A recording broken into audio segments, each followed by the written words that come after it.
নমস্কার, আপনারা দেখছেন TV9 বাংলা। আমি কমলেশ। সবাইকে নতুন বছরের শুভেচ্ছা। বছরের প্রথম দিন ঘুম থেকে উঠে আমরা কি দেখলাম? বেশিরভাগ বঙ্গবাসীর অভিজ্ঞতাই ফগ চলছে চারদিকে, মানে কুয়াশায় ঢাকা। এবং এই কুয়াশাটা এই কুয়াশা কোত্থেকে কতটা ছড়ানো জানেন? আমরা কুয়াশা করিডোর বলছি। আফগানিস্তান থেকে একেবারে বাংলাদেশ পেরিয়ে ত্রিপুরা পর্যন্ত আপনারা যদি এই উপগ্রহ চিত্রটা দেখেন, আফগানিস্তান থেকে গোটা উত্তর ভারত, পাকিস্তানের পরে গোটা উত্তর ভারত, মধ্য ভারত, পূর্ব ভারত, এমনকি বাংলাদেশ পেরিয়ে উত্তর পূর্ব ভারতের একটা বড় অংশ এক টানা কুয়াশা। আমরা মেপে দেখছিলাম যে আকাশ পথেও যদি দেখা যায় 2400 থেকে 2500 কিলোমিটার দীর্ঘ এই কুয়াশা করিডোর। কুয়াশা গত কদিন ধরে হচ্ছিল, পাকিস্তান থেকে মালদা একটানা লম্বা কুয়াশা করিডোর আপনাদের দেখিয়েছি আমরা, যে তার সমস্যাটা কি। মানে ধরুন প্লেন দেরিতে উঠছে, ট্রেন দেরিতে চলছে, রাস্তায় বেরিয়ে সমস্যায় পড়তে হচ্ছে মানুষকে, অনেক অ্যাক্সিডেন্ট হয়ে যায় কুয়াশার জন্য। আজকে বছরের প্রথম দিনে কুয়াশার বিস্তার আরও বেড়ে গেল। আমরা বলতে পারি কুয়াশার সাম্রাজ্যবাদ। আফগানিস্তান থেকে একেবারে ত্রিপুরা পর্যন্ত দীর্ঘ 2400 কিলোমিটার পথ, বেশিরভাগটাই কুয়াশায় ঢাকা। মানে দিল্লিতেও যেমন যে সমস্যাটা হচ্ছে, দৃশ্যমানতা কম, আমাদের দক্ষিণবঙ্গেও এক অবস্থা, দৃশ্যমানতা কম। হয়তো দিল্লির পরিস্থিতিটা অনেক বেশি খারাপ। এখন কুয়াশা এতটা কেন হচ্ছে সবাই যদি জিজ্ঞাসা করেন, উত্তর এটাই যে একটা নতুন পশ্চিমী ঝঞ্ঝা ঢুকেছে, তার প্রভাবে বিপুল পরিমাণে জলীয় বাষ্প ঢুকছে এবং এই জলীয় বাষ্পের জন্যই এত কুয়াশা। পশ্চিমী ঝঞ্ঝা না সরে যাওয়া পর্যন্ত এই কুয়াশার হাত থেকে খুব একটা মুক্তি নেই। এবং কুয়াশা থাকলেই যেটা হয়, যেহেতু এত জলীয় বাষ্প ঢুকেছে, রাতের তাপমাত্রা কিছুতেই নামতে পারছে না। আজকে বছরের প্রথম দিন কলকাতার সর্বনিম্ন তাপমাত্রা 16.2 ডিগ্রি সেলসিয়াস। জেলাতেও তাপমাত্রা যেখানে রয়েছে সেটা স্বাভাবিক, তার খুব কাছে, মানে স্বাভাবিকের থেকে অনেকটা নিচে। জাকিয়ে শীত বলতে আমরা যেটা বুঝি সেটা জেলাতেও নেই।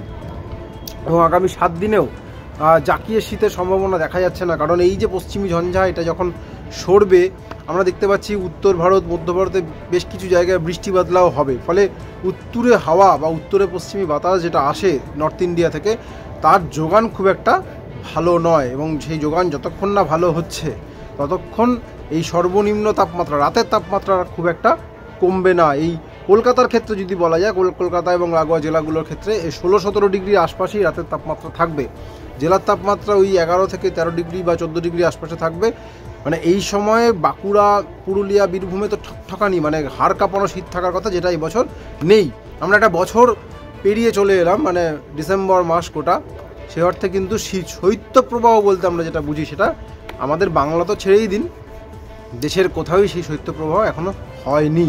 অনেকে অবশ্য বলতে পারেন যে একটা শীত অনুভূতি রয়েছে। এই অনুভূতির কারণ, যেহেতু বেলা বাড়লেও সে অর্থে সব জায়গায় কুয়াশার ওই চাদরটা কেটে রোদ দেখা যাচ্ছে না। রোদ উঠলে ঠান্ডাটা চলে যাবে। এই রোদ ওঠেনি বলেই সকালের দিকে একটু ঠান্ডা ঠান্ডা ভাব, অর্থাৎ সর্বনিম্ন তাপমাত্রা 16.2 ডিগ্রি থাকলে তারপর তাপমাত্রা খুব একটা বাড়েনি, যেহেতু ওই রোদটা ওঠেনি।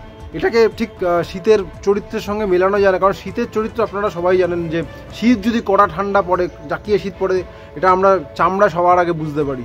আর বাতাস এতটাই শুকনো হয়ে যায়, চামড়া টানে, তখন আমাদের ওই ময়েশ্চারাইজার লাগাতে হয়। দেখবেন যে ওই ময়েশ্চারাইজার লাগানোর প্রয়োজনটা এই বছর খুব কম পড়েছে। এর কারণ হচ্ছে যে এত জলীয় বাষ্প রয়েছে। একটা আজকে ঠান্ডাটা দেখবেন, যে ঠান্ডাটা মনে হচ্ছে একটু লাগছে, সেটা একটু স্যাঁতস্যাঁতে ঠান্ডা, আসলে এত জলীয় বাষ্প রয়েছে, একটু হাওয়া দিচ্ছে, ওই জন্যই এই ঠান্ডাটা ফিল। যেই রোদ উঠে যাবে তখনই দেখবেন এই ঠান্ডাটা আর কিছুই নেই। আগামী 7 দিনেও এই পরিস্থিতির খুব একটা বদল হওয়ার সম্ভাবনা নেই। ভালো খবর আমরা খুঁজছি, শীতপ্রেমী যারা রয়েছেন, যারা একটু ভালো ঠান্ডা চান, তাদের জন্য ভালো খবর খুঁজছি। নিশ্চিতভাবেই পেলে আশা করব এই ঝঞ্ঝা সরে গেলে উত্তর ভারতে জাকিয়ে শীত পড়বে, তারপর আমরাও তার কিছুটা প্রসাদ পাবো। সঙ্গে থাকার জন্য অনেক ধন্যবাদ।